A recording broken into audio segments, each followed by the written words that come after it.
dread being drafted by the Buffalo Bills. Not anymore. Astronauts report it feels good. T-minus 25 seconds. Brandon Beane realizes they're in a window of 2 to 3 years max to get this done while the iron's still hot. And getting Von Miller into that situation was big for the Bills. 10, 9. Oh, baby. Ignition sequence start. 6, 5, 4, 3, 2, 1, 0.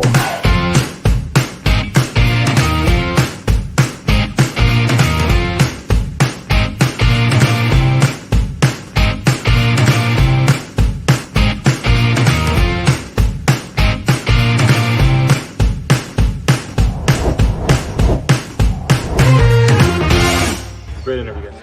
What is up, Buffalo Fanatics? C-Bot here with you, live on the Buffalo Fanatics YouTube channel on a game day Monday. And that, of course, can only mean one thing. It is the Smoke Break, powered by BetUS. Monday Night Football at the Ralph. Doesn't get much better than that. We are less than 3 hours away from kickoff as the 2-0 Buffalo Bills get set to host the 0-2 Jacksonville Jaguars, a desperate Jags team coming into Buffalo hoping to save their season. The Bills hoping to improve to 3-0 and all but end Jacksonville's season. Going to be a hell of a game. We got you covered all throughout the night. In about 2 hours from now at 6:30 p.m. Eastern, Rico and I will be joining you right where you're at right now for the BF Tailgate. We'll dive into the pregame, break that game down for about an hour. When the game kicks off, Pierre's got you covered throughout the duration of the football game for his live reactions. And then immediately following the game, it's Rico and I back with you again for the post-game reaction. A ton going down on a Monday night, and we can't wait to share it with you. Hopefully we share a W with you tonight as the Bills get set to cap off Week 3 with their first Monday Night Football game of the season. Week 3, for the most part, outside of the Bills game and the Cincinnati Bengals-Washington Commanders game, which is also tonight. You know my feelings about the doubleheader. Not a fan. Let's just keep our fingers crossed that they don't keep jumping over to Paycor Stadium and updating us on what Joe Burrow and company is doing against the Washington Commanders. But we're on the end cap of Monday night, of Week 3. In Week 3, once again, another crazy weekend for the NFL. We're 3 weeks in. I think we might start to understand a bit more after this weekend who's where and whatnot. But then again, I don't know if that's the case. This is a crazy year. I mean, I guess you could say this every year, but it just feels like some of these teams have no business doing what they're doing, yet they're doing exactly that. Another crazy weekend, and that's what we're going to talk about in this episode of The Smoke Break. We're going to dive into what we saw over the weekend, especially yesterday on Sunday afternoon. Talk about the current state of the NFL, the current state of the AFC East, which is starting to widen, I think, right before your very eyes. We'll talk about the Dolphins, of course. We already talked about the Jets earlier in the week, but it really does seem like it's down to the Bills and the Jets. I think everybody thought going into this year it was going to be a three-legged race, and whoever wound up coming up on top, it was going to be by a narrow margin. I don't think that's going to be nearly the case anymore. You can pretty much rule the Miami Dolphins out of contention at this point.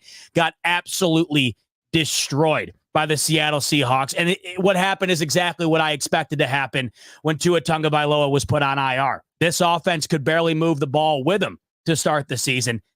Skylar Thompson, you think it's going to be any better? Even close to what it already was, and what it was up through 2 games was not a whole lot of good. They scored 3 points against Seattle. They could not do anything. I don't imagine them miraculously starting to do something down the line here. Down to the Bills and the Jets. I know it's only Week 3, but that's the reality. Unless Miami wants to come out of absolutely nowhere with a second-string quarterback and start threatening. I mean, you do the math. Is that happening in your mind? Dolphins haven't been able to do it with a healthy roster. Do you think they're going to be able to do it with a banged-up roster, especially at the quarterback position? I don't think so.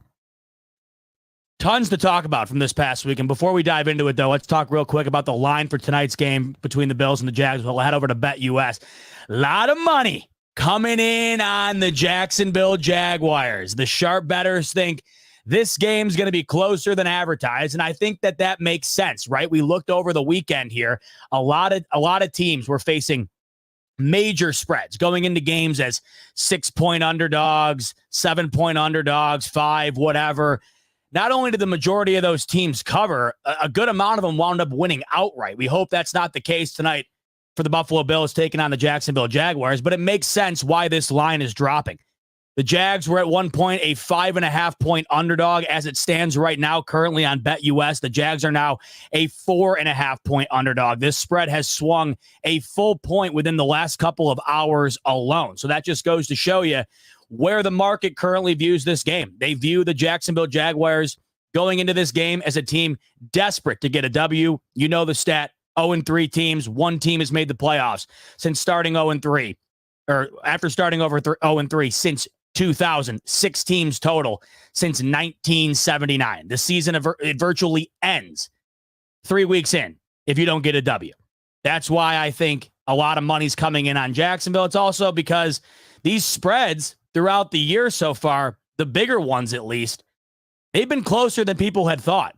And a lot of these teams have wound up winning outright. So that's kind of why I think you're seeing the line move where it is moved to. But the Bills in both their games clearly have won by more than 4 points. Even in a game against the Cardinals where they were down 17-3, they still wound up winning by a full touchdown in that game. So up to you where you think that this game is going to go. I know where I think it's going to go. I think the Bills take this one 26-20. If you're like me and want to get in on it, 150% sign-up bonus we got going on for you right now over at BetUS. Just use the promo code YouTube150. That's going to get you 150% sign-up bonus on your first deposit up to $2,000. It's also going to get you 125% bonus on your next 2 deposits after that. So a 4.5-point favorite are the Bills. I don't care if they're a 1-point favorite, a 10-point favorite. Get it done tonight. I don't care how it winds up going down. Let's talk about what we saw over the weekend here. Once again, a lot of craziness. And here's where the current state of the NFL is. Going into tonight, including the Buffalo Bills, there are 5 remaining undefeated teams. That is it. Only 3 in the AFC are undefeated. The Kansas City Chiefs, and I don't even know how they're undefeated at this point. They've played 3 mediocre games, especially offensively. I don't even know if mediocre is the word. It might be below that. Once again, it's always been my point on KC, especially last year. They've looked identical to how they looked last year. Not very good. You look up at the scoreboard, when the clock strikes 0, it's a W. It doesn't matter. They're 3-0. The Pittsburgh Steelers, make it make sense. The Pittsburgh Steelers are 3-0. Getting the W against the Chargers yesterday to improve to 3-0. Justin Fields and that defense have gotten this team to an undefeated start almost a month through. That defense has allowed 26 total points through 3 games. Under 9 points a game is the Pittsburgh defense allowing. There's different ways to win in this league. I wouldn't recommend winning that way because it's a boring-ass brand of football, and it would be tough for me if I were a Steelers fan to enjoy that week in and week out. But ultimately, you want to enjoy a W by the end of the day, and the Steelers have enjoyed a W each and every Sunday the past 3 weeks. Crazy. The Minnesota Vikings. I'm not sure they're not the best team in the NFL right now. If I'm putting bias aside and I'm looking at the league objectively, through 3 weeks, the Minnesota Vikings, Sam Darnold and company, are the best team in the NFL. And I don't think it's an exaggeration to say that right now, Sam Darnold is leading the MVP race. Once again, the NFL is the craziest sport in existence. That's why we love it as much as we do. That right there proves to you just how crazy this league is. Going into October, the Minnesota Vikings are the best team in the NFL, and Sam Darnold, if the season ended today, would probably be your league MVP. They're undefeated. The Seattle Seahawks, 3 straight games against opponents you're probably not overly impressed with, but 3-0 nonetheless. Seattle dominates, destroys a banged-up Miami Dolphins team on Sunday. Get by the skin of their teeth in overtime to a Patriots team that, against the Jets, looked like they're going to wind up being one of the worst teams in the league like we thought. So Seattle defense looks phenomenal. Geno Smith looks pretty damn good. DK Metcalf's been dominating. They're 3-0. So the 2 lone undefeated teams in the NFC are the Minnesota Vikings and the Seattle Seahawks, just like everybody would have thought it would be to start the season. And then the last undefeated team, of course, is the Buffalo Bills, who put that 2-0 mark on the line this evening. The Bills can improve to 3-0, making themselves the 5th undefeated team in the league. So we're 3 weeks in. We're already down to just a handful of undefeated teams, and the teams within that, you look at the Bills and the Chiefs, that's shocking nobody. But 3 of the 5, Seattle, Pittsburgh, Minnesota, especially the NFC right now. The fact that the NFC currently is being led by the Vikings and the Seahawks, quarterbacked by Sam Darnold and Geno Smith, and then you scroll down and look at the rest of the NFC right now, and you got the Niners at 1-2, 2 straight losses where you're scratching your head as to how they even lost the football game. The Rams, I don't know if anyone knows what they are, but they're 1-2. I expected better. Of course, they're super banged up. But, I mean, right now, the Giants have the same record as the Niners. The Cowboys look abysmal. I know the Eagles are 2-1. They could easily be 0-3. This league, let's dive into it. Let's dive into what we saw on Sunday afternoon. Let's start with a feel-good story for Brian Daboll. A W that felt much needed for these New York Giants. A huge exhale, a huge sigh of relief. Last week, the Giants should have won against the Washington Commanders. Malik Neighbors drops a pass that would have extended the drive, and then to add insult to injury, they didn't have a kicker. Their kicker got hurt, and they literally did not have another guy on the roster capable of going out and kicking a field goal or an extra point or anything. And that's why they ended up losing that game. A brutal loss. And they took that in against Cleveland, who was coming off their first win. A narrow margined win, by the way. It's tough to keep your thoughts straight because the league makes no sense from week to week. Because last week, the Browns barely pull it out against the Jacksonville Jaguars team that our Buffalo Bills face this evening. They score 18 points and still somehow find a way to win that football game. The Jags only score 13 points. Then you look at Cleveland, who literally got spotted a 7-point lead essentially before the game started. If you tuned into that game, here's how the first 2 plays went down. There's the kickoff, right? Kickoff. Immediate fumble by the Giants. So before there's even 5 seconds off the board, the Giants fumble the football away. The Browns get the ball. The very first offensive play of the game, touchdown, Deshaun Watson toss to the left side, down the sideline on the front pylon. So you essentially spot the Browns 7 points. This same Browns team, by the way, who beat the Jags that we're about to play tonight, they wouldn't score again until midway through the fourth quarter against the New York Giants. Up until this point, outside of Carolina, been the worst football team in the NFL. Giants would score 21 unanswered. They wouldn't score a single point, not a single point in the second half, and still wind up winning that football game. Think about that. So you're thinking as a Bills fan, right? And you can't help it. How did the Bills not win tonight? How? If that Browns team, who was spotted a 7-point lead, held the Giants scoreless for an entire half, can't win a football game at home against the lowly Giants, yet beat the Jags, how can you not feel as a Bills fan the Bills got it tonight? But that's just the league. That's the league. Because Cincinnati Bengals fans were thinking going into week 1, how do we not beat the New England Patriots? Last week, the Baltimore Ravens. We have a 10-point lead against the Raiders. How do we not win this game? You know exactly how it goes. But to me, it does show you a little bit. It does show you tonight.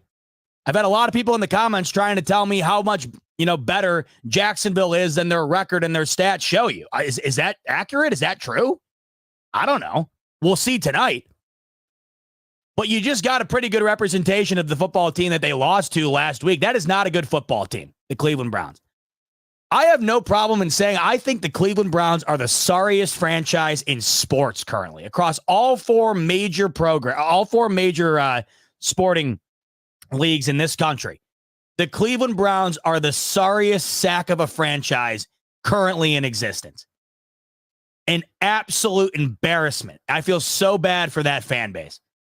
You know, it wasn't all that long ago that the Bills and the Browns were like this. They were linear. The Bills and the Browns, right along Lake Erie, they were essentially the exact same football team with different color schemes. That's really what the Browns and the Bills were. That's how much the Bills have separated from the likes of Cleveland over the last 7-8 years or so.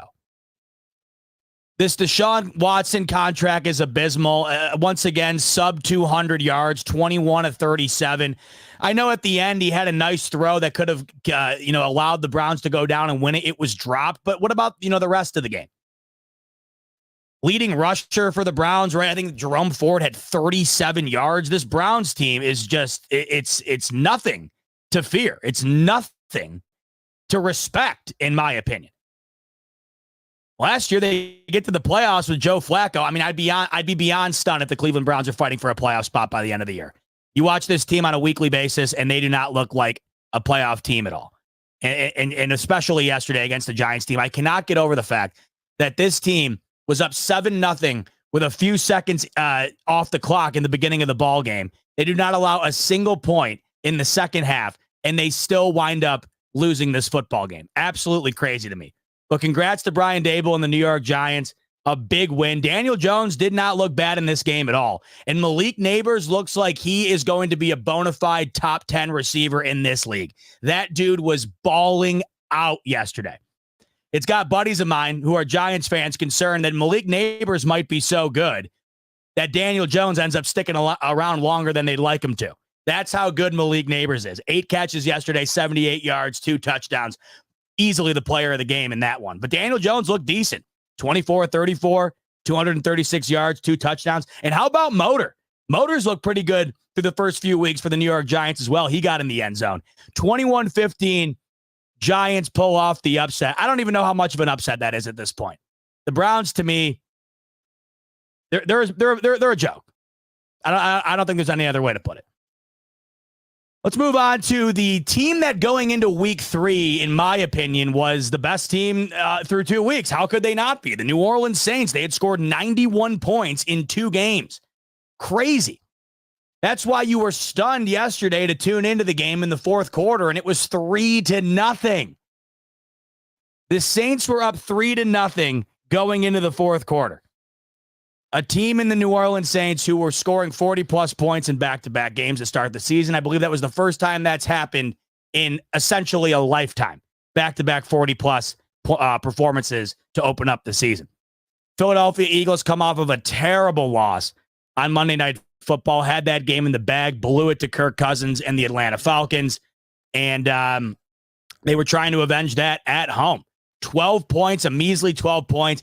You felt like they were going to have to come back down to earth at some point. Of course they had to. You can't sustain what they were doing through 2 weeks.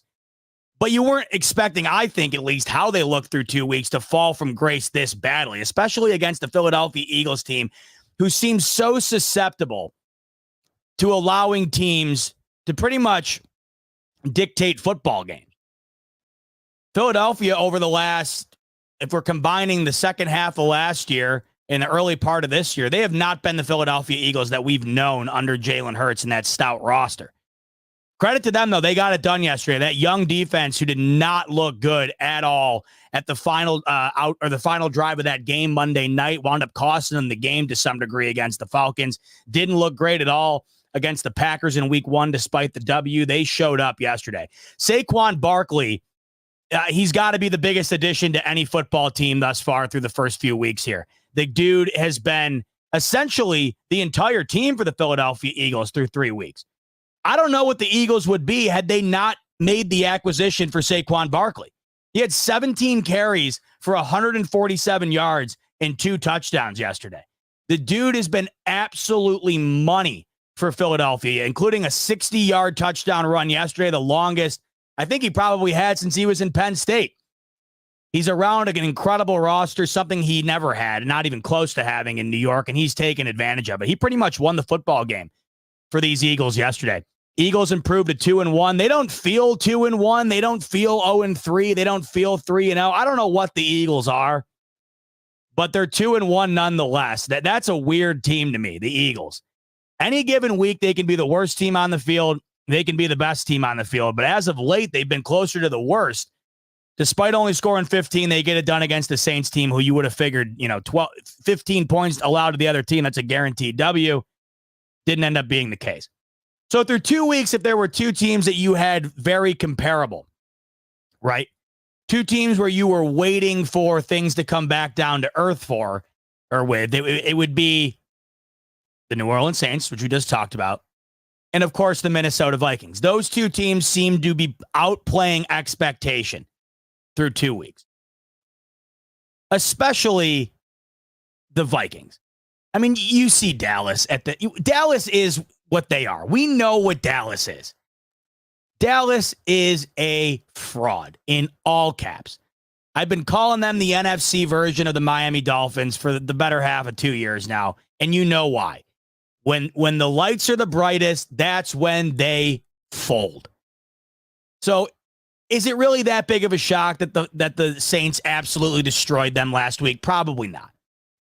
It was a shock, though, that the Vikings pretty much manhandled the 49ers last week. That was a shock because the 49ers don't lose like that. They don't play games like that, especially against lesser opponents. Are the Vikings a lesser opponent, though? The Saints came back down to earth on Sunday like we would have expected. You were thinking against a really good Houston Texans team, there had to be a correction for the Vikings, at least to some degree. It could not have been more the opposite. You want to talk about the most dominant performance of the day in a spot where no one, I mean, I understand they were 2-0 going into the game and they've looked great through 2 weeks. Did anyone expect this? The Minnesota Vikings, like I said at the top of the show, this is the best team in the NFL right now. Insane. 34-7 against the Houston Texans. I don't think I've seen C.J. Stroud play that bad since he's entered the league. They couldn't do anything offensively. Here's the rushing stats for the Houston Texans yesterday. Cam Akers led the team. 9 carries for 21 yards. That was it. They would finish the football game with 38 rushing yards. Not only are the Vikings phenomenal on offense under Sam Darnold, who yesterday, here's the stat line, 17-28, 181 yards, 4 touchdowns, no turnovers. They also had a 100-yard rusher in Aaron Jones. Offensively, they've been clicking. Justin Jefferson looks fantastic, got in the end zone again yesterday, 81 yards on 6 catches to lead the team. Their offense looks great. But with their weapons, that's to be expected. I don't know if it was to be expected at this degree. It certainly wasn't to be expected with what Sam Darnold's doing. But that's a team where I think you probably lean on their offense a bit more than the defense. The defense, right now, they are only second to the Pittsburgh Steelers in terms of production. The Minnesota Vikings are pretty much playing defense on par with the Pittsburgh Steelers, but also have the offense of one of the best in the league. Pittsburgh has one of, if not the worst offense in the entire league, but an amazing defense. That's how they're winning. Minnesota right now, they're second in the NFL in points scored. They're second in the NFL in points allowed. That's why when I say this team right now is the best team in football, it's not hyperbole and it's not some, crass joke on Twitter. The Vikings are the best team in the NFL right now on both sides of the ball. 85 points scored, trailing only the New Orleans Saints, who had those 240 pieces to open up the year. 30 points allowed. They're allowing 10 points a game and scoring damn near 30. This is with Sam Darnold behind center. And it's just the ultimate testament to how much organizations matter. The carousel for the Jets at the quarterback position, there's a reason behind it. It's not just because those guys aren't great, which has got a lot to do with it. We know Zach Wilson. We know what Sam Darnold, he's not, this isn't going to be, if I had to put money on it, I would imagine Sam Darnold's not going to play like this the rest of his career. It's a hell of a start. And I'm rooting for the guy. Good for him. It's got like guys like him, Baker Mayfield. I'm rooting for those guys. Tough starts to their career. Josh Allen's draft class, right? It felt like they were put in situations where it was going to be really tough for them to succeed, and that's what wound up happening. Bounce around the league. You see Baker Mayfield succeeding with Tampa. You really didn't know if it was ever going to happen for Sam Darnold. And he wouldn't even have had this opportunity if J.J. McCarthy didn't get injured. But he does end up getting an opportunity, and I guarantee you he's earning himself a job somewhere once J.J. McCarthy comes back. All but guaranteed. Now, right now on the year, he's got 8 touchdowns. He's got 657 yards with a quarterback rating of $117. That's Sam Darnold right now. This team right now is the biggest stunner in the NFL in the coolest way. It's kind of nice being able to see this from the AFC perspective because it's not a team you got to worry about. The biggest shockers through the first few weeks, I would say, in a good way, have been in the NFC. And the Vikings, I've always had like, how do you not, like when the Vikings are playing, say, like a game yesterday, how do you not like the Vikings? They got one of the coolest color schemes in the league, one of the coolest logos. I love the skull chant. I love the horn, whatever. They're a cool team. Tough not to like them when they're not playing against the Bills, right? And you're thinking going into the year, J.J. McCarthy goes down. This team had a real tough go of it when Kirk Cousins went down last year. There's no Kirk Cousins anymore. It's going to be a rebuild year more than likely. I mean, through 3 weeks, they're the best team in the league. And Sam Darnold's playing MVP-type football. An absolute crazy storyline through the first 3 weeks. And yesterday was nuts. That's a Houston Texans team that we as Bills fans view as a team that's going to be an obstacle for the Buffalo Bills moving throughout the year, and then, of course, once it gets into playoff time. And the Vikings took them to the woodshed yesterday. They absolutely beat the living shit out of Houston yesterday. It was a massacre. It was a massacre. Interesting note, by the way, in that game. I'm not saying it means anything, but, Stephon Diggs had double the receptions of anybody else on the Texans in that game, 10 for 94. And I've seen plenty of people point this out on Twitter. I don't think the Bills ever lost by 27 points while Diggs was in Buffalo. Just saying. Doesn't mean anything. Now, 445 blocks making an interesting point here. And then this is something to consider. Is there a correction going on with Houston? Houston did not look good at all this past week on Sunday night, or a week ago before, week 2, I should say. That's a better way to put it. Week 2. Sunday Night Football against the Bears, who look terrible. The Bears' defense is good, real good. The Texans struggled mightily against that Bears defense. And you had a feeling if the Bears had any semblance of offense at all, they would have wound up winning that game. They just didn't. So it's a decent point. 445 block. I don't know if we know right now exactly what Houston is. It's hard for me to not think that team's going to end up being one of the better teams in the league based on their roster. But I understand the point you're bringing up here. Let's talk about it. Through 3 weeks, the Texans in week 1, a 2-point victory over the Colts. But that's a divisional game. Those two teams always seem to play each other tight. But the Colts do not look good. Anthony Richardson, it does not look good. Nothing about what Indianapolis is doing right now looks good. They got their first victory yesterday against those aforementioned Bears, who look about as bad as anybody right now. Texans barely pull that one out. The following week against the Bears, barely pull that one out, 19-13. Yesterday was crazy. That type of loss was nuts. And it wasn't like, 34-7, that obviously reflects a blowout. But if you actually watch that game, it was beyond a blowout. Like, they could not do anything. And like I said, I don't think I've seen C.J. Stroud play that bad ever, even going back to college. Like, that was just an abysmal performance on both sides of the football, and it wound up resulting in a trouncing that would go in the Minnesota Vikings' way. They're 3-0, and hey, good for the Vikings. Another team through the first couple of weeks that you thought was up there, right? A real feel-good story through the first couple of weeks. And it's weird to say feel-good story because this is a playoff team from a year ago. But the Bucs always seem underrated, don't they? Or overrated. What am I trying to say?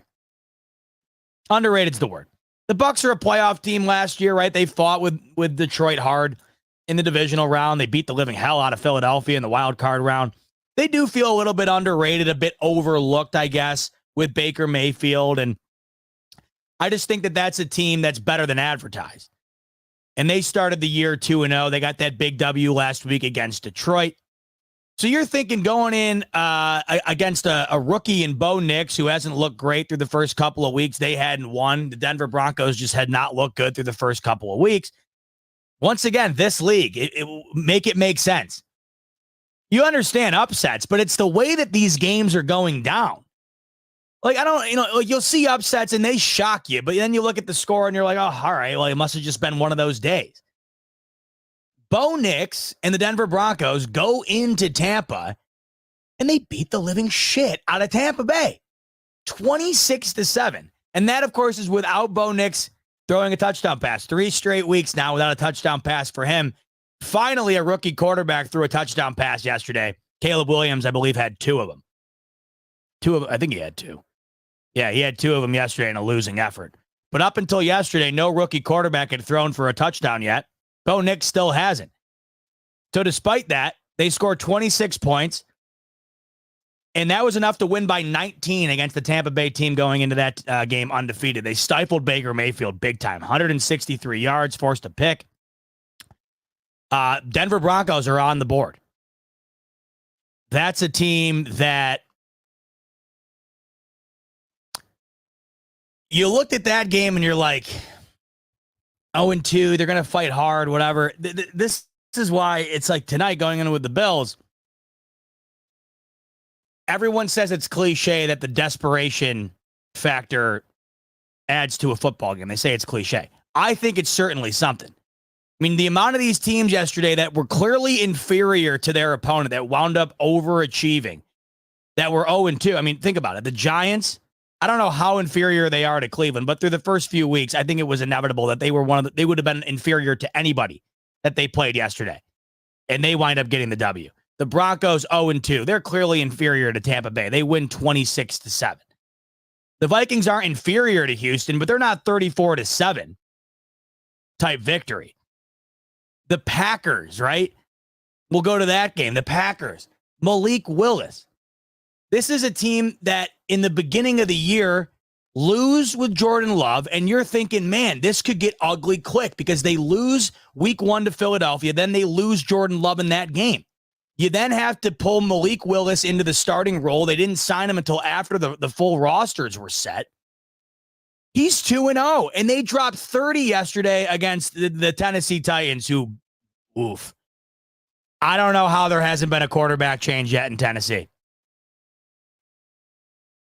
Another 2 interceptions for Will Levis. I think he's playing the worst football in the league right now at the quarterback position.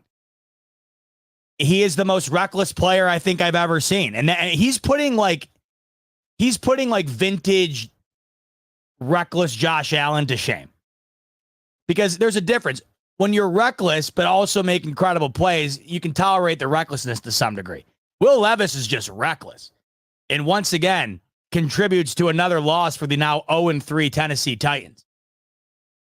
The Green Bay Packers win that game 30-14. They're an impressive football team right now, simply from the standpoint that you lose your quarterback and they haven't lost a step.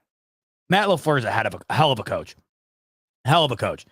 Tennessee's got way more questions than answers at this current juncture. I don't know what they're going to do at the quarterback spot, but you're 3 weeks in, and I feel you're going to start losing the locker room if you keep trotting Will Levis out there. It just feels like every single week he's costing you football games. I don't know if it would have mattered, the 2 picks yesterday. I don't know if it really would have mattered. The Packers were just far and away the better team. but it's not helping. And you could have argued that the Titans could have went into that game 2-0 if it weren't for the mistakes of Will Levis.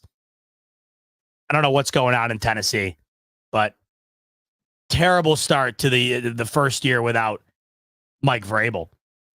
We talked about the Colts and the Bears a little bit. The Chicago Bears should be 0-3. They're somehow 1-2. They did end up getting one of their W's. Came in a moment of that I just mentioned. I pretty much served up on a silver platter type W from Will Levis and the Tennessee Titans. That game was won. Like if you looked at the ESPN win projector for the Titans in that game, week 1 against the Bears, it probably would have gotten as high as 90-something. They had that game, blew it.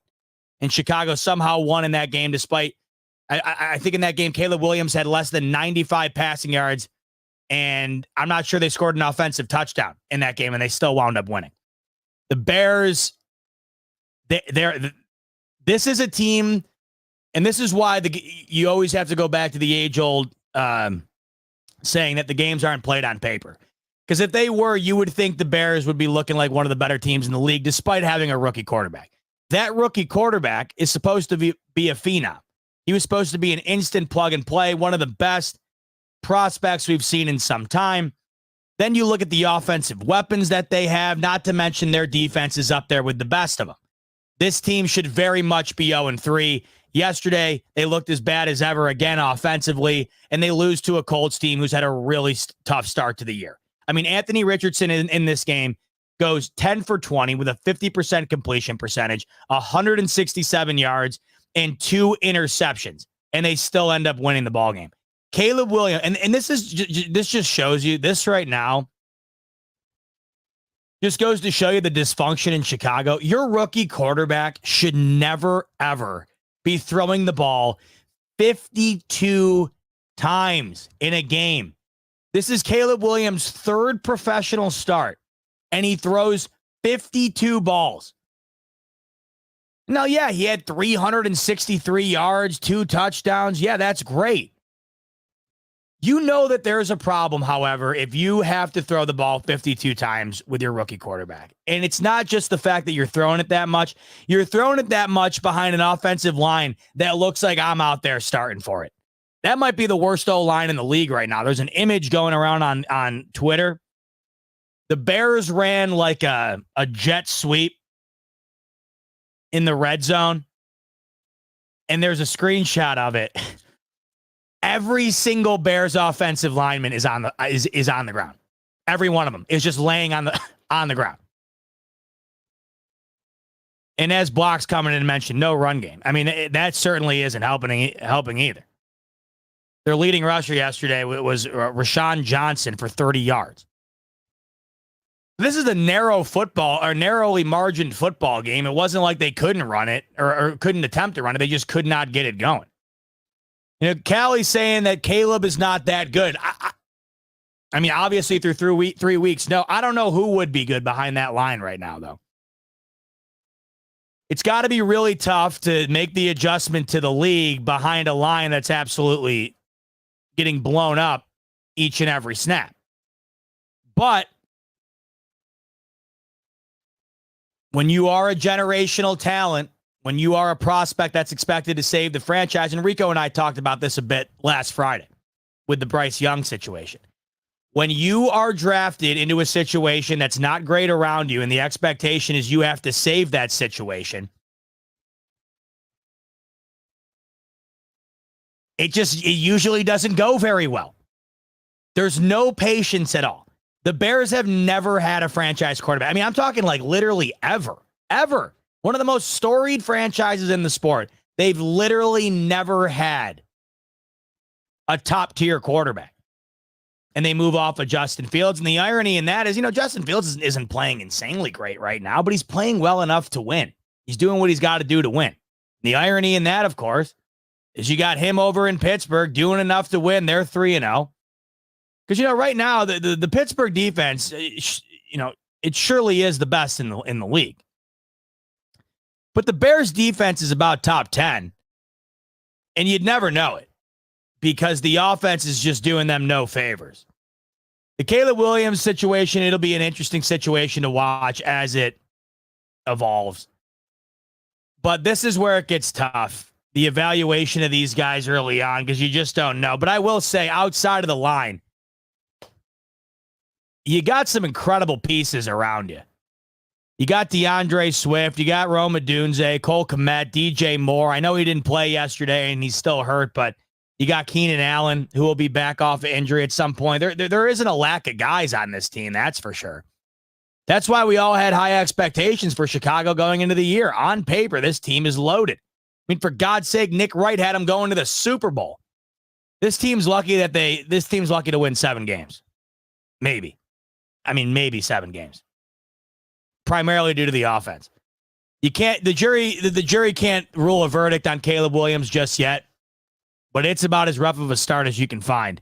And, through the first 3 weeks here, it's not like all these other situations that rookie quarterbacks are in. It's not like that they're exceptionally better.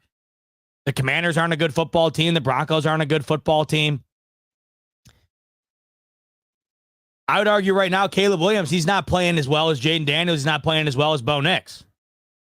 So it's going to be interesting to watch. In Chicago is a defensive-oriented organization. And a lot of people right now are calling for the firing of Eberflus because they want to get an offensive mind in there. You see it all the time in Buffalo when things go south for Buffalo, everybody wants McDermott fired. And it's because the argument's always, if you have an offensive-minded head coach, the quarterback that's supposed to be the face of the franchise will inevitably do better because of it. Well, that could be true, but then what happens to the defense? The Bears' defense is playing great. The Bills' defense has always played great.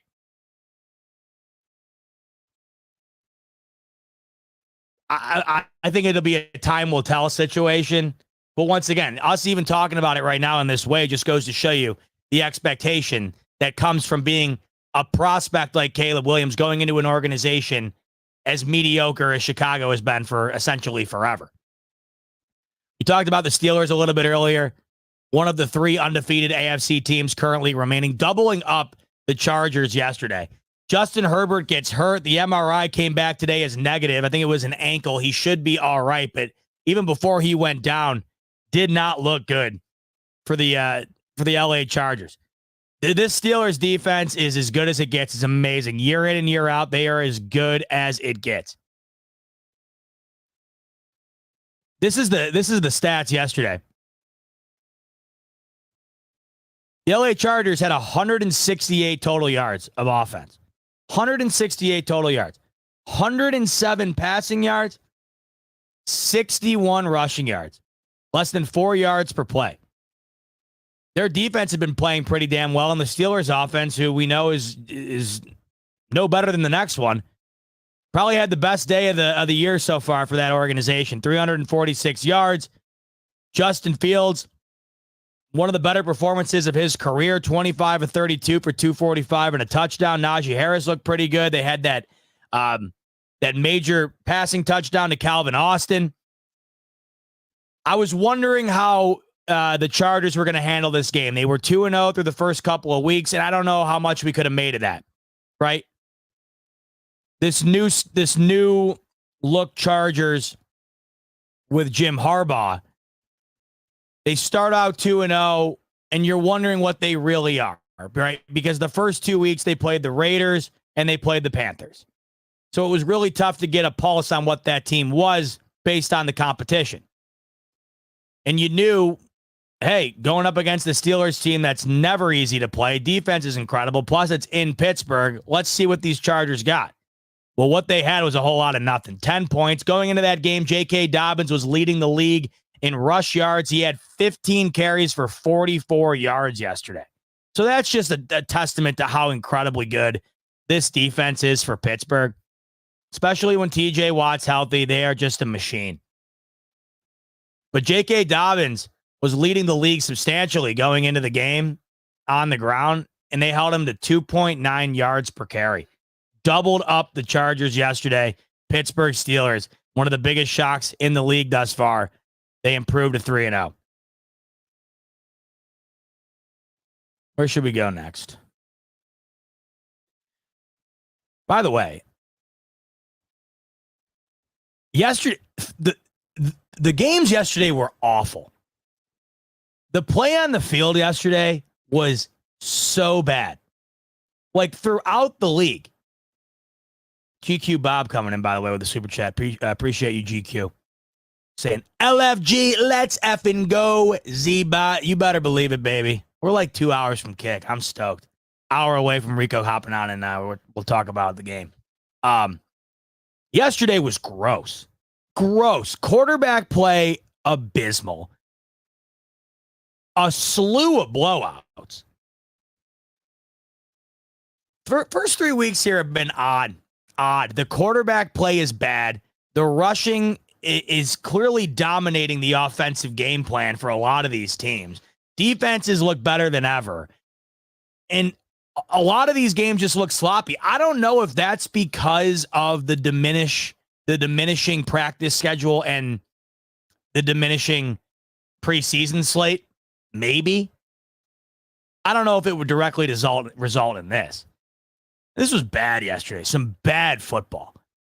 Right? I mean, you look at all these games. How many of these games were just bad? I mean, I know the outcome might have reflected a decent game, and they might have been decent towards the end. But that Eagles-Saints game was unwatchable. The Texans got their ass absolutely handed to them. The Titans got their ass handed to them. The Bucs got their ass handed to them. The Bears-Colts game was like watching two teams trying to give a game away the entire afternoon. Steelers-Chargers, you can say what you want about that one, but everybody knew what that game was going to be. Everybody knew that game was going to be a 20-10 game. I'm actually shocked that one of the teams got to 20 points. The Seahawks-Dolphins game, I mean, my God.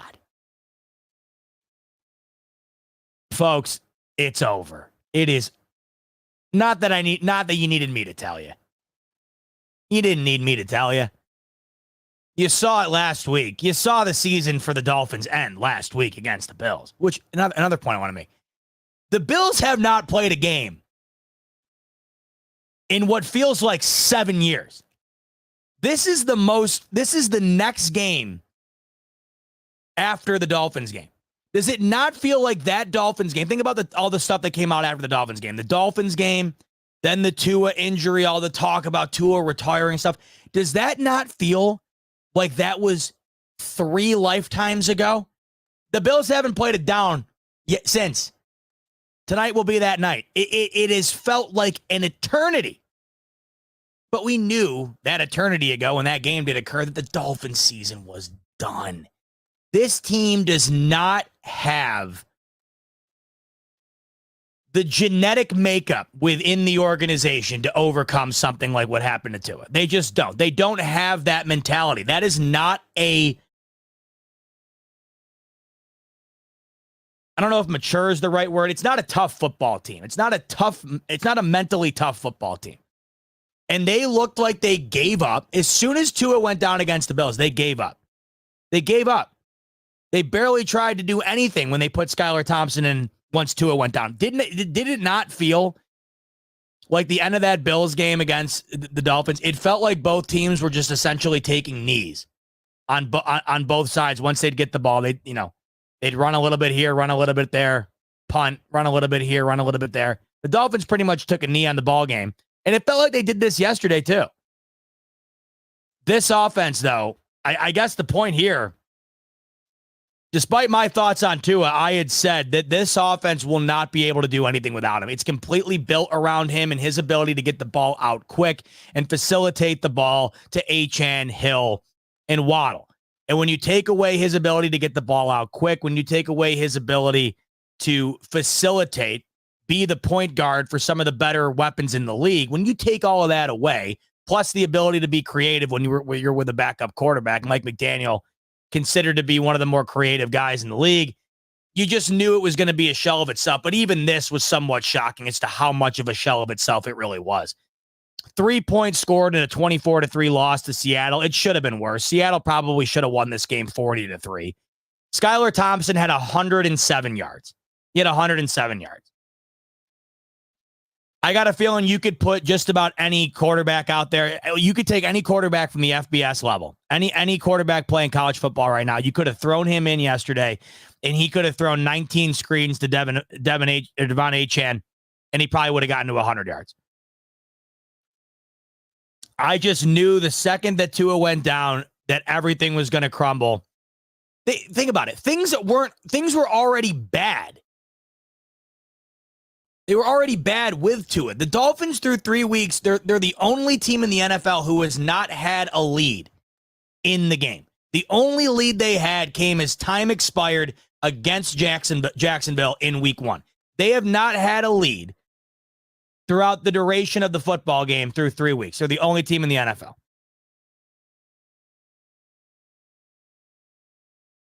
And you have Tim Boyle and Skylar Thompson playing yesterday because Skylar Thompson also got hurt.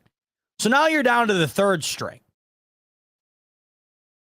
And you can't run the ball either because there's no respect for the pass game. You're playing up because Devon Achane's probably your best player right now, which is, I mean, it's kind of crazy.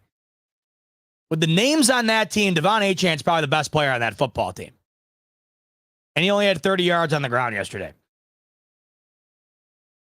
Roughly 2.5 yards a carry. Jalen Waddle, 4 catches for 26. And Tyreek Hill, it's just boom or bust at this point. Just boom or bust. 3 catches for 40 yards. Tyreek Hill is not. People were thinking, oh, maybe he'll be able to keep this offense somewhat competent, somewhat competitive. How? Who's going to get him the ball the way that Tua was? Who's going to give him the opportunity to be able to succeed the way that he was succeeding with Tua?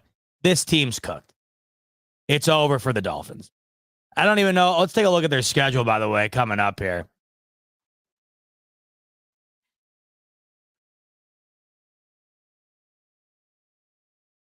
So they got the Titans, the Patriots, and the Colts. Luckily for them, there's 3 games right there. If you could have 3 games where you'd think you'd have a chance, those would probably be it.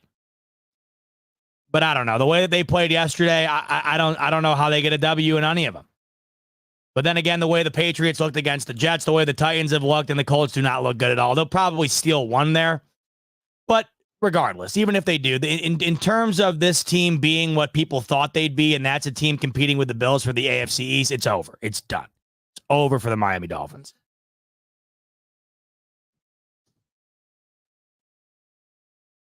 And once again, the injury really put the nail in the coffin, but you saw it last week, even without the injury. The Dolphins need to have a complete culture shakeup, in my opinion.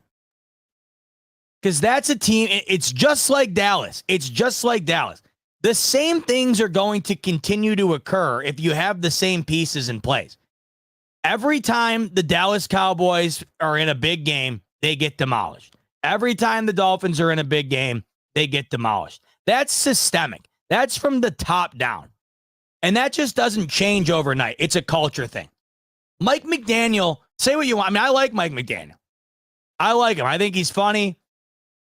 I think when it comes to the offense, he's got an innovative mind, and that seems to be the hot commodity these days. Toughness is not on the list of attributes that are being brought to that team. And maybe this is a bad way to look at it, but it's the way I look at it. The guy pulls up to the facility in a Bentley. I kind of got a problem with that. I got a feeling Dan Campbell's probably pulling up to the Detroit facility in an F-150. And what do you know? The Detroit Lions are one of the toughest teams in football. Mike McDaniel pulls up to the facility in a $250,000 Bentley, wearing the $50,000 watch, and he's always got on the tracksuit and stuff. Does that scream tough football team? Does that scream a team that's going to go out and scratch and claw and do everything, little thing it takes to get a W? Not to me, it doesn't. And it starts from the top down. If Sean McDermott was pulling up to the Bills facility in a Bentley, I'd have a problem with it. And you might say, why, Bob? What does it matter? The guy's got money. I mean, I'm not denying it. I'm not dogging on him. Good for him. He's got the money for the Bentley and stuff. Yeah, they all got money. Good for them. What does it mean? What kind of character is it? What kind of character are you implementing into your football team? And in my opinion, when you are the leader of men and you're pulling up to the facility in a Bentley, I just don't think it screams, hey, we're here to kick some ass. That's not how it screams to me. I just don't see it that way. I'm not saying you can't drive an awesome car. You're a millionaire. You live in Miami, sure. The Bentley, I don't know. That to me is a microcosm of what the Miami Dolphins are. They're like a Bentley. But the problem, what's the deal with the Bentley? You can't drive a Bentley in the winter. You can't drive a Bentley in the winter. Look at that. I got this thing set up where you do this stuff, and I don't even know how to explain it. You can't drive a Bentley in the winter. If you get a scratch on the Bentley, if you get a fender bender on the Bentley, it's going to cost you $50,000 to fix it. It's not like an F-150. It's not like a Jeep Wrangler. You're not driving that thing through the mud. You're not driving that thing through a snowstorm. You're driving that in perfect conditions. And when do the Miami Dolphins flourish the most? In perfect conditions. When it's sunny and 75 and the opposing football team doesn't know how to defend their weapons.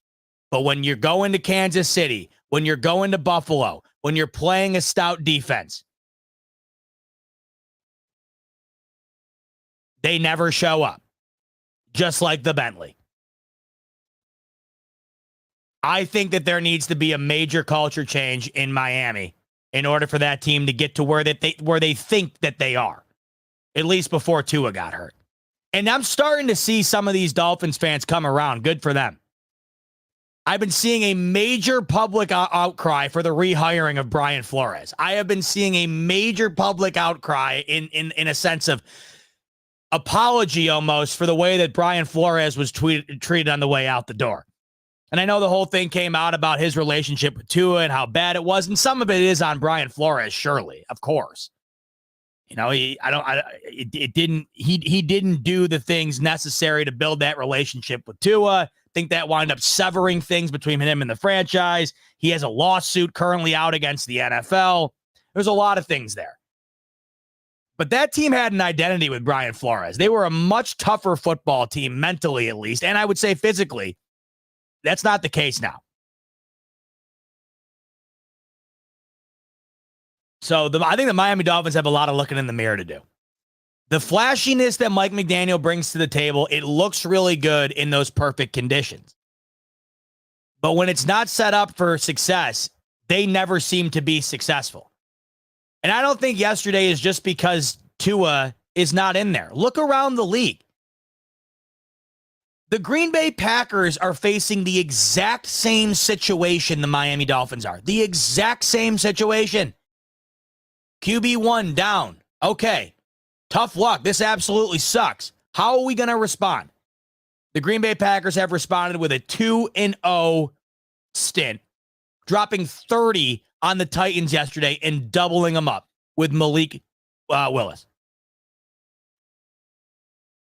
30 points scored yesterday for the Green Bay Packers, doubling up the Titans in a victory with their backup quarterback. The Dolphins have 3 points to show for their performance in the exact same situation. You can't tell me it's just because Tua got hurt.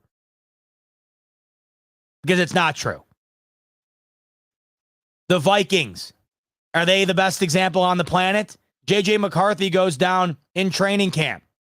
They're the best team in the league right now. So I don't want to hear it. Does it make them a worse football team? Of course. But the Packers are a worse football team without Jordan Love. I don't know if the Vikings are a worse football team without J.J. McCarthy. But still. What are you going to do about it? What are you going to do about the cards that are dealt to you? And it just felt like yesterday, that looked like a defeated football team to me. That felt like a team that has given up. Did it not? 3 points. 3 points.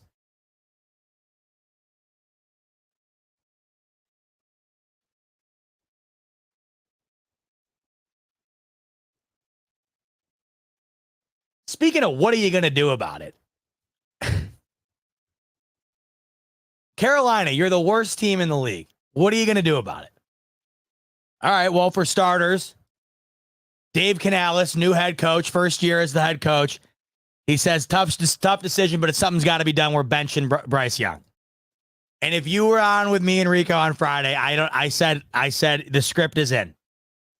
I'm telling you right now, The Panthers, they go into this game against the Raiders. They're 6.5-point dogs. I said to Rico, they're winning outright.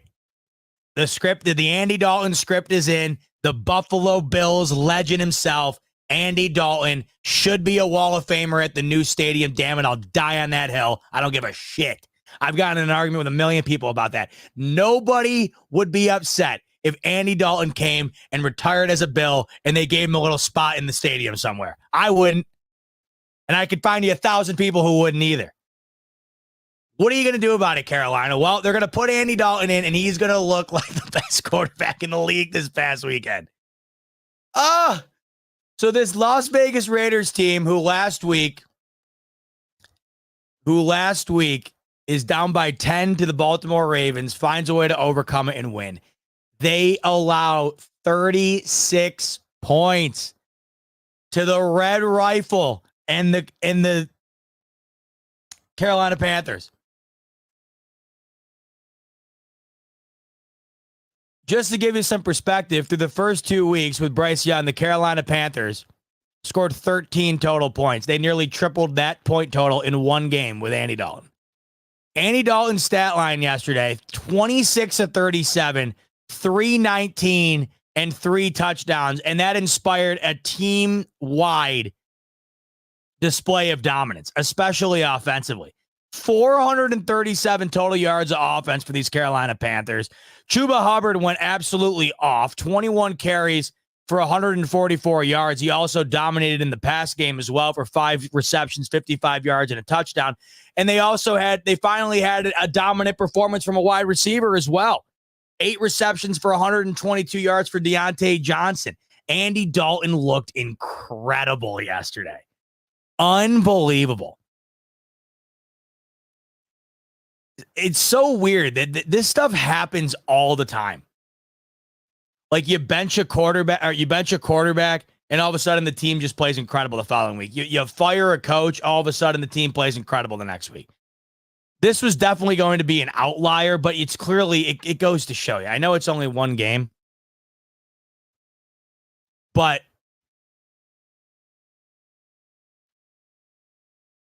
Bryce Young, it just goes to show you. Like we were talking about the other day, I don't think he's cut out to be an NFL quarterback. The size never was in his advantage, and he had nearly a 20-game sample size. He won 2 games, and it never looked good. Never looked good. What's going on in the comments here? I see some people arguing. What are we arguing about? Sophia's saying, Matt Perino's coming in. He's saying, Matt Perino on Twitter, he's saying, Josh Allen is still wearing the glove on his left hand as he enters the stadium for warm-ups. I think that was probably to be expected, but let's just say that the fact that he's got an 11-day rest on that hand, it's got to be in better shape than it was against Miami last week. I think we saw some footage of him the other day, Allen. He had like a stint on it. He had his 2 fingers taped up. I got a feeling he's probably going to wear something on it to protect it for the foreseeable future. That makes sense. But I would have to imagine with an 11-day rest between games here, that hand's got to be in better shape. Once again, speaking of which, the game tonight, we're less than 2 hours from kick. Let's see if the line has changed anymore over on BetUS. Like I mentioned earlier, it was at 4.5. It's already down a full point from where it was earlier in the day. No changes thus far. It's still at 4.5. The Bills are going to go into tonight as a 4.5-point favorite. If you can't tell, by the way, based on the odds, the favorite is the Jags at plus 4.5, meaning the minus 115 indicating that that's the favorite. So it's favored for the Jags to cover even 4.5. It was at 5.5 earlier today. 4.5 right now. That seems to be the general favorite right now going into the football game with an over-under of 46. I think they were going to get right on the nose there. I had predicted 26-20. I think we get right around that point total, but we'll see. Jacksonville's had a real tough time scoring the football early on in the season here. 17 points in week 1, 13 last week. So we'll see. That, of course, comes against the Bills team with 30-plus points in back-to-back games. I could see it going slightly over, but I think we're going to get right around there. If you want to get in on it, by the way, if you want to take advantage of the promo code that we have going on for you right now at BetUS. 150% sign up bonus using the promo code YouTube150. That gets you 150% sign up bonus up to $2,000 on your first deposit. It'll also get you 125% bonus on your next two deposits after that. We're nearly two-ish hours from kick. I cannot freaking wait. Really just hoping that they get it done. Got the wedding on Friday. I'm hoping we get the W in the bag and they take care of their end of things going into the weekend. That's what I'm hoping for. Right? Start the weekend off strong with a W on Monday night. I love it. We also have a new sponsor, by the way, over here at Buffalo Fanatics that I'm excited to talk to you about. And that's our friends over at Factor. I'm sure you've heard about Factor, but Factor, they are the meal service program that sends prepared meals right to your door that you can whip up real quick, dive into, really healthy, really delicious. Football, obviously, it's here. And cooking up during game day, especially on tonight, you're going to get back from work, right? You're going to get back from work. You're going to try to get your stuff done before the game kicks off. You don't want to take the time to whip up the food. That's where Factor has you covered. You can fuel up with Factor, no prep, no mess meals, and it meets your wellness goals in time for whatever you're trying to get after. If you're like me, and you have a wedding coming up or something like that, Factor is going to have you covered with calorie smart, protein plus, keto meals, fresh, never frozen, dietitian approved meals. They're ready to go in just 2 minutes. They got a ton of options on there. I actually have my first box of Factor coming in soon, so I'll be able to let you know how good it is. But based on what I can see from the options online, it looks fantastic. They have 35 different meals to choose from with like 60 add-ons. So there's a ton of different stuff you can go with. I wound up going with the Protein Plus bundle. So that comes with a bunch of different meat entrees. I'm looking forward to it coming in. If you want to get in on it too, by the way, we're running a killer deal right now with Factor. And the link is actually in the description below right now. All you have to do, head over to factormeals.com/Buffalo50. Once again, the link is right down in the description. And if you use the code Buffalo50, you're going to get 50% off your first box plus 20% off the following month after that. So that's a really killer deal, especially with the grocery prices the way they are right now. I just went to the grocery store the other day and it just makes me sick when I'm spending on groceries. 50% off deal is killer, and these meals look phenomenal. Once again, links in the description below, factormeals.com/Buffalo50. That's going to get you 50% off your first box plus 20% off your following month with Factor. I'm excited for those boxes to come in. I'll let you know probably next week when I'm on with you how they wind up tasting and whatnot. But I'd get in on that because that deal's killer and it beats the hell out of spending money on groceries. All right, we got a few games left to talk about here from Sunday. Let's talk about what we saw last night. Let's talk about the Sunday night football game and these Kansas City Chiefs. And they continue to just do the exact same thing every week. I keep saying none of it makes sense with KC. It's starting to make perfect sense. This is who the Kansas City Chiefs are. This is who the Kansas City Chiefs are now. The Kansas City Chiefs are now a defensive-led football team with an offense that does just enough to get the ball game sealed in their favor. Through 3 games now, Patrick Mahomes has 5 passing touchdowns and 4 interceptions. He's playing middling-level quarterback at best right now, Pat Mahomes. Another interception last night. Nearly 40 attempts. Pat Mahomes had nearly 40 attempts last night against the Atlanta Falcons for only 217 yards. Like I said, another interception. Isaiah Pacheco injured now. Rashee Rice is the sole weapon seemingly on this team right now. And he's playing very well, by the way. Rashee Rice playing extremely well. But you think the Bills got an issue in terms of personnel offensively? The Chiefs have a much bigger issue. The Chiefs have a worse roster on paper than the Bills do offensively. And that's saying something because going into the year this year, we had felt that the Bills offensively, in terms of roster, had one of the bottom tier rosters in the league in terms of weaponry, in terms of where we felt that stacked up with the other high-level teams in this league. The Chiefs are a tier below that. Travis Kelce now he's just a body out there. This was showing itself throughout the year last year. That's why I, for the life of me, cannot understand how the hell they wound up winning the Super Bowl again last year. Then again, I can. It is their defense.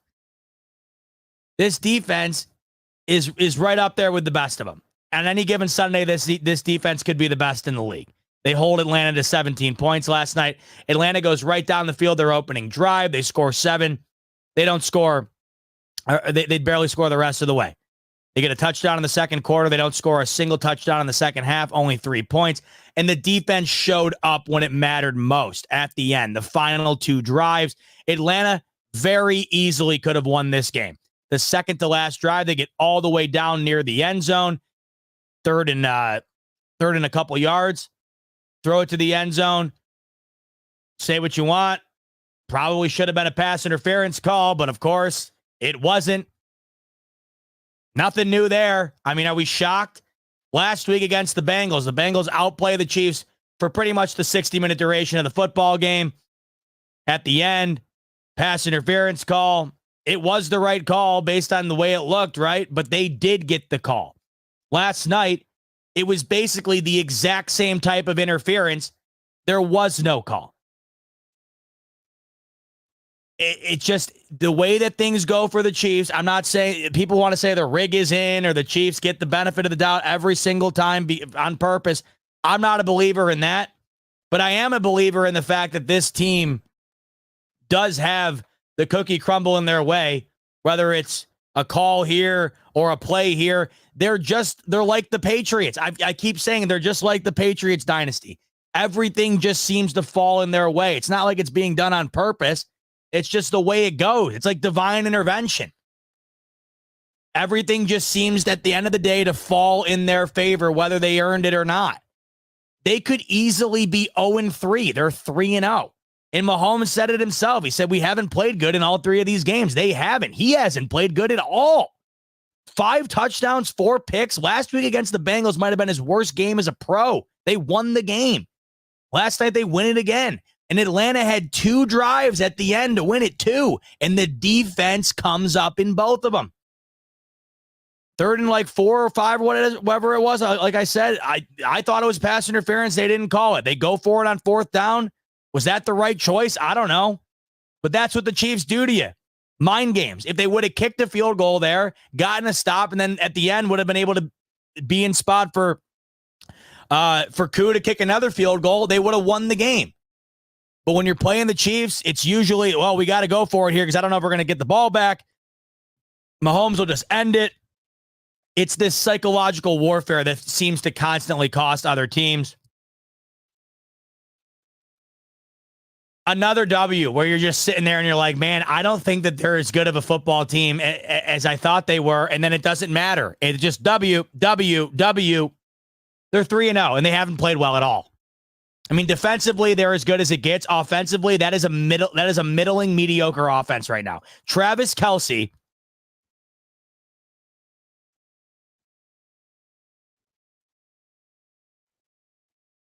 is an average tight end now. It's an average tight end.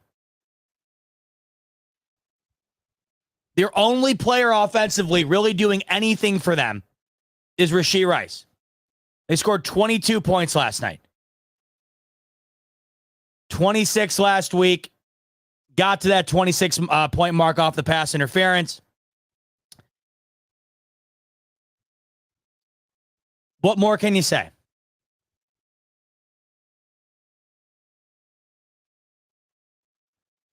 Parker's saying you're being disingenuous about the penalties. The Falcons were only in position to capitalize on that non-call because of a bad roughing the passer, and Atlanta got 3 calls on the latest drive and did jack. So I've been seeing this point a lot. Someone on Twitter said the same thing to me. That's fine. But that doesn't, what's the best way to say this? Just because there were bad calls earlier in the game or quote unquote gifted calls earlier in the game doesn't excuse making a non-call in that position.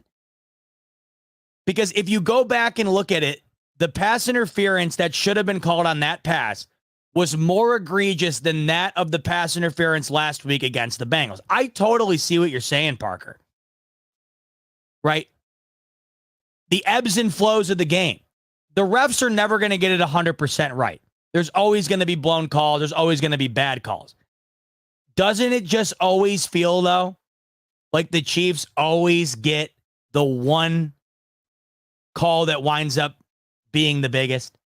Or they wind up getting the non-call that ends up being the biggest? This is what you're saying is kind of to my point where I was saying I don't think it's intentional. And when people are screaming that it's rigged, I don't think that's the case. I just think that those ebbs and flows of the game, like you're kind of talking about here, they just seem to always kind of flow in the way of the Chiefs' favor. Because what you're saying is true. Atlanta did have a couple of favorable calls last night, but it doesn't excuse the fact that by the letter of the law was pass interference, and it was worse than the pass interference last week that wound up giving the Chiefs the opportunity to win that football game. I just think it's kind of the product of just being as good of a team as the Chiefs are, as weird as that is to say. It just feels like other teams overcompensate, like when they went for it on that fourth down. I don't know if you had to do that. And it also feels like maybe the calls are factored in a bit. Maybe you do get a lighter whistle or a heavier whistle because you're the back-to-back champ. I don't know. The psychology behind these refs, I'd love to study it. I don't know. They're humans too at the end of the day, these refs. We're all influenced by stuff. Everything we do is influenced by something. You can't tell me that there isn't some sort of influence out there, good, bad, or indifferent. And you just have to wonder if in those moments they do get the benefit of the doubt. I don't know. Who the hell knows? It just feels like it happens all the time. But I totally see what you're saying. And you want to know what the key is to what you're saying? You're pretty much saying that every team gets a bad call here and there that either goes in their favor or doesn't. But what the Chiefs do that no one else does is that they take advantage of it every single time. Like, for instance, last week, you could have gotten that pass interference and then you kick a 50-plus yard field goal and you could have missed it. Like, would it stun any of you if last week the Bills were in the same spot as the Chiefs, they get the pass interference, and Tyler Bass goes out there for a 52-yard field goal and he misses it? Would that shock anybody? No. But last week, it shocks nobody that Harrison Butker puts it absolutely down the middle of the uprights, because that's what they do best. In these moments, they capitalize every single time. They have been down by 10-plus points in all 4 Super Bowls that they've played. They've won 3 of them.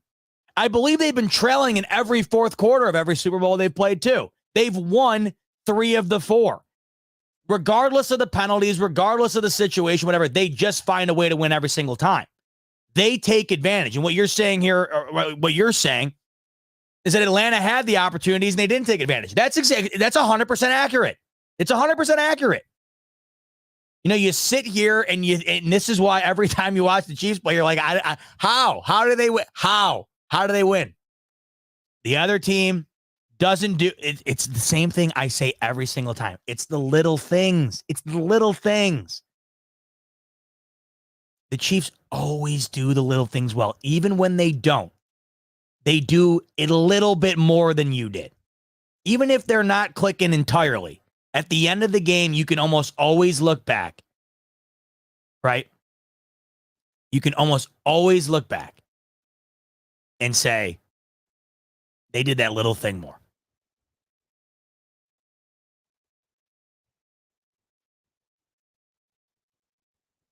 I just saw a comment in here that made me laugh. Where was it?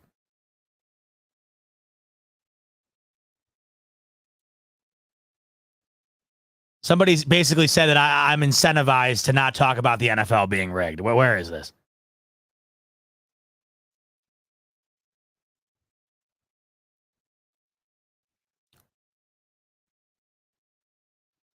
Here it is. Path to Fame Gaming. Come on. What do you think? I'm a paid shill for the league? If I was, believe me, I'd be driving a Bentley with Mike McDaniel. If I was a paid shill for the league, I wouldn't be downplaying. I wouldn't be talking crap about McDaniel pulling up to the facility in a Bentley. What do I have to gain by sitting here? What do I have to gain by sit? If anything, I would love to come on here and say that everything's rigged for the Chiefs. I'd love to do that. I'm the one who's been on the shit end of the stick for the Chiefs this whole dynasty. We all have. You don't think I'd love to come on here and say that? But there's so many others, 99,000 other reasons to show you how it's not rigged, right? What does the NFL have to gain by rigging a game between the Chiefs and Kirk Cousins in week 3? I don't think a whole hell of a lot. You're saying I'd lose more. Oh, I'd see what you're saying. Well, yeah, if I came on here and said, what are you saying? I meant you would lose more viewers than you would gain. I'd argue that that might not be the case, because if I came on here spewing the NFL is rigged all day, there's a whole audience for that. You guys probably might not be tuning in, but I'd have a whole different audience who would love to be tuning in. They would love to tune in. If I came on here and I spent an hour doing research about how it's all rigged, that I came on here and shared that evidence with you, I'd have a whole different audience. I'd argue I'd probably even have a bigger audience, because it wouldn't just be the Bills audience. It would be an NFL-wide audience of people coming in loving. Because I get comments all the time in the comment section, like, oh, it's rigged, it's rigged. You know, I think there's definitely an audience for that. In fact, I don't know how that hasn't been tapped into yet. You figure there would be a guy out there already that would be the primary shtick for the channel.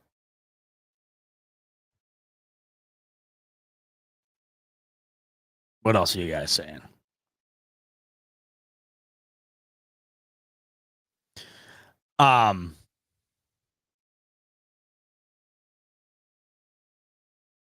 Sophia's saying it's perplexing. So many games are coming down to kicking. Yeah, you're starting to see the separation of teams just based on the kicking alone. I mean, are you watching Brandon Aubrey, by the way, for the Cowboys? I mean, what he's doing is insane.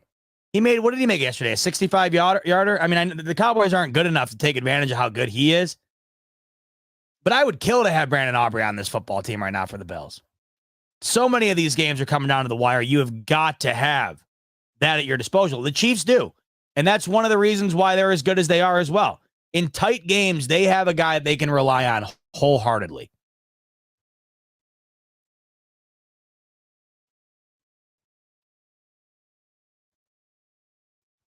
So, Path to Gaming, I'm starting to think that you are convinced. I'm guessing you're saying the conspiracy theories are coming true by the weeks, but keep calling people crazy that do more research than you. First of all, I don't know if you're talking to me, but I don't think I said you were crazy.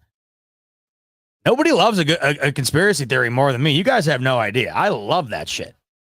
I eat that shit up like Sunday brunch. I'm all over the conspiracy theories. I love them. I read about them all the time, watch the videos. I love them. But it's up to you to discern how much of those you find to be factual and how much of those you find to be fluffed up, right? I got you. I got you, Path. I got you. I love all this stuff. This is why I'm smiling right. I love this stuff. Like if it were to come out, that this was like it was rigged, right? Last night, if that were to come out, I'd be all over. I'd be up on here talking about it for hours. I'd be talking about it for hours. Path, by the way, I see your comments. You're good. I'm not dogging on you. You're bringing up a topic, by the way, because I do love the idea of this stuff. The thing of it is, though, honestly, you know what I think made this point? I think actually Colin Cowherd made this point this afternoon. I had him on while I was working, and he made this point. This was a really good point that he made, because he was talking about the refs and the influence that they have on the Chiefs games. His point, what made me laugh, is why I remember it. He said, if the NFL was rigged, they wouldn't have allowed the Giants and the Jets to be this bad for this long. And it's such a great point. The NFL, who we know, they often do what's best for the NFL, right? That's why there's games in Brazil and there's games in Europe now all over the place. They're trying to grow the game. They're trying to boost the numbers, the numbers up, the money up, all that, right? I saw someone mention Taylor Swift. That's why they show Taylor Swift so much, because it's good for the brand. Gets more people in, whatever. The long story short, the NFL is a business. They're going to do what's best for the business. What's not good for business is the biggest market in the entire world, arguably, having two of the worst franchises in the sport. And I thought that was so funny because it's so true. If the NFL wanted anybody to be propped up, it would be at least one of the New York teams. They've been two of the bottom feeders of this league for the last decade. But there are moments that, you know, you can't help but be like, oh. And just for a lot of it, it winds up being Kansas City. But I will say, I don't know what it is, but you have to think, regardless of whatever you think about this, the Chiefs, the chickens have got to come home to roost at some point with this. They keep playing with fire each and every week. If they win another Super Bowl this year, I got to just throw my hands up. Because do they look like a Super Bowl team to you? I just don't know. They have not played. It's crazy to me. Out of all of these teams thus far this season that have 2 wins plus, at least one of them has played a good game from beginning to end. At least 90% of them. The Chiefs offensively through 3 weeks, it's just been a lot of nothing. The best that they looked was the first half of that Ravens game. That's it.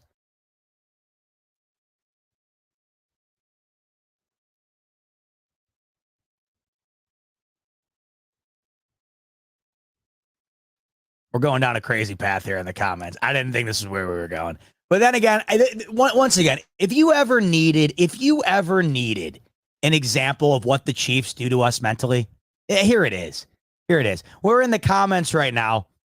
We're in the comments right now arguing about the league being rigged. Why? Because of the freaking Chiefs. Everyone's just sick of them. No one would give a shit if it was being rigged up last night for the Falcons. You wouldn't care. I wouldn't care, right? We'd love it. Everyone's just sick of KC. Because even in games like last night where they just don't look good at all, and games last week like Cincinnati where they don't look good at all, like I said, you blink, quadruple zeros on the clock at the end of the fourth quarter, and they win the freaking game. All right, we got to round out here at some point because me and Rico are coming on in 30. A couple more points I wanted to make about these other games.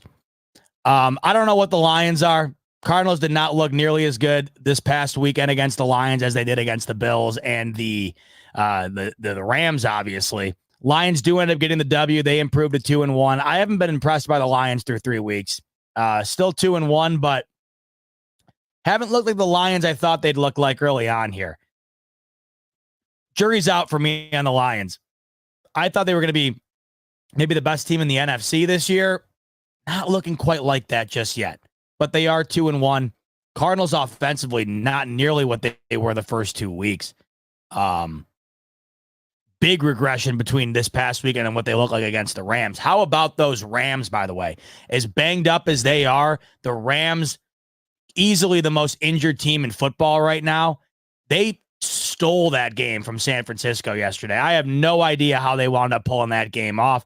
Brock Purdy played phenomenal. I figured that there was going to be a way that LA wins this game.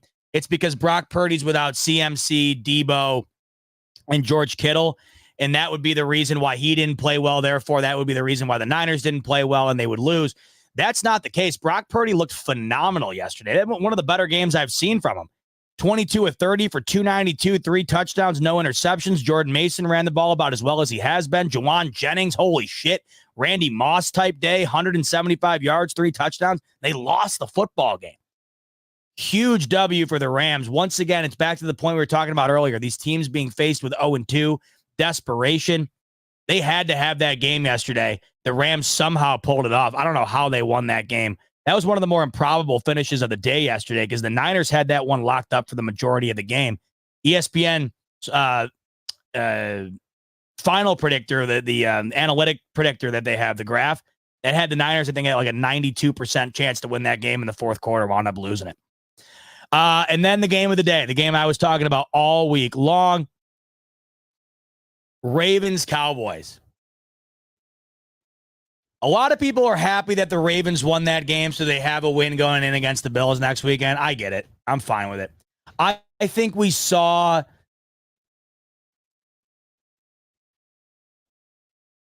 First of all, I knew I should have put. There's very few games like this throughout the year, and I've been really good at nailing them. Like last year, I actually did it. I put a ton of money on. It was the Eagles. It was the Eagles Dolphins game last year, and it was like a 2-point spread. And once again, I'm like, it's the Dolphins.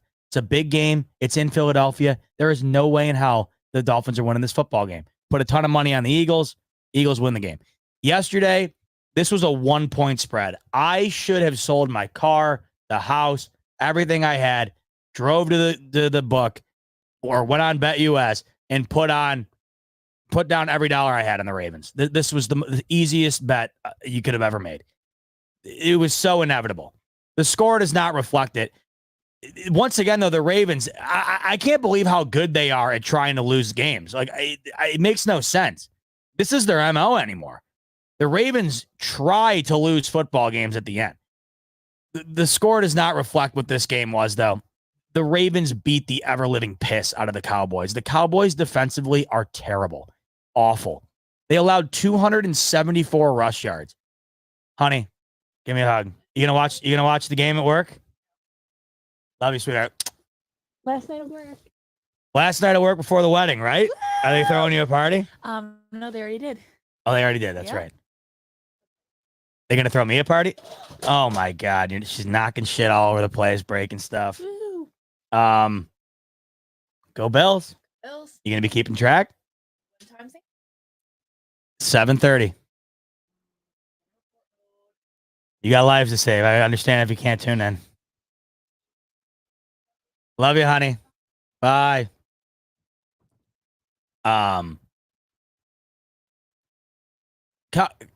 Cowboys are a mess. Just like I was saying with the Dolphins earlier, something's got to give from the top down. Only difference is it'll never happen in Dallas because it's Jerry Jones' football team and he's the GM. There's only so much that can change. There can be changes in Miami, but Jerry Jones pulls all the strings over there. And this is why they've been like this for pretty much my entire life, really. But they got manhandled yesterday, and it just felt like Baltimore got bored, and that's why the game wound up being closer than it really was. It was 28-6. Wound up finishing 28-25. They had almost 300 rush yards, the Ravens. And then, I mean, that's insane. That's insane. They got destroyed. But what I was trying to say was, despite the Ravens winning, I think we saw yesterday the Bills. I'm interested in that game next week. The Bills seem like the better football team right now than Baltimore. Baltimore looked good yesterday, but what they did to the Cowboys is exactly what the Bills did to the Cowboys last year. It's the same exact game plan. The Bills gave the game plan to every other team in the NFL against the Cowboys. And it's very simple. Run the football. Run the football. You're going to win the game. The Bills did it last year, beat the ever-living shit out of the Cowboys. Ravens did it last night. Same storyline. But I think last night you probably got the best of both worlds. The Ravens won. I wanted them to lose badly because 0-3 knocks the Ravens out, essentially. If the Bills would have beat them next week at 0-4, they're done. I wanted them to lose for that reason. If I can get rid of the Ravens out of the picture, why wouldn't I want to do that? I'm down for that. But I do understand the argument about a team being 0-3 at home on primetime. You probably want them to have a win under their belt. I get all that. I kind of think like that too. But what you got at the same time is you saw the Ravens pretty much play the same way that they've been playing the first 3 weeks. It's just that they went up against an opponent in Dallas who is so physically inferior, especially defensively, that's going to be the result every time. When you have Derrick Henry and Lamar Jackson against that defense who cannot stop anybody on the ground, that's what the result's going to be. So I didn't watch last night this is the funny thing about the league. You can watch teams dominate other teams and not feel all that impressed by the team. That's how I felt about Baltimore last night. Were you impressed about what Baltimore did to Dallas, or were you more cognizant of the idea that that's just because it's Dallas? That's how I feel. So I didn't watch that last night being overwhelmingly, oh my God, the Bills got to play that next weekend. I felt more like, okay, they pretty much looked exactly how they've looked the last couple of weeks, and Dallas is just a sieve. Sean McDermott plays very good defense against these Baltimore Ravens. I'd argue that they play some of the best defense against these Ravens that Lamar has seen, but we'll talk about that game later in the week because we got a freaking another game to talk about before that. We got to finish this candy bar before we open up the next one, baby. And that candy bar is the Jacksonville Jaguars. We're about an hour and a half from kicking. I can't wait for it. And we're 25 minutes away from the pregame show. Spent about an hour and a half recapping yesterday. Wanted to hop on, have some fun. I hope we had some fun together. I hope you had some fun with me talking about week 3. The schedule's been all over the place for the smoke break because we've had the Thursday night game. We've had the Monday night game. Now we got the Sunday night this weekend coming up with the wedding too. So it's kind of been a little bit of a mixed bag. I appreciate you following along. We'll get back to our regular scheduled smoke break at some point. I promise. But glad we got to hop on late afternoon, early evening today, recap a crazy week 3, and get in the football mood for some Buffalo Bills Monday night ball tonight. But if you're not in the mood already, you will be in about 20 minutes when Rico and I hop on the sticks. Right where you're at right now. 25 minutes, 6:30 Eastern, right here in the Buffalo Fanatics YouTube channel. Rico and I will be getting after the pregame show, talking all about Bills Jags, because it's mother effing game day, baby. On your way out, do me a favor, like button if you could, subscribe button if you could as well. Also, BetUS 150% sign up bonus using the promo code YouTube150. That'll get you the 150% sign up bonus up to $2,000. It'll also get you 125% bonus on your 2 deposits after that. Bills are currently -4.5 right now on BetUS if you want to take advantage of it.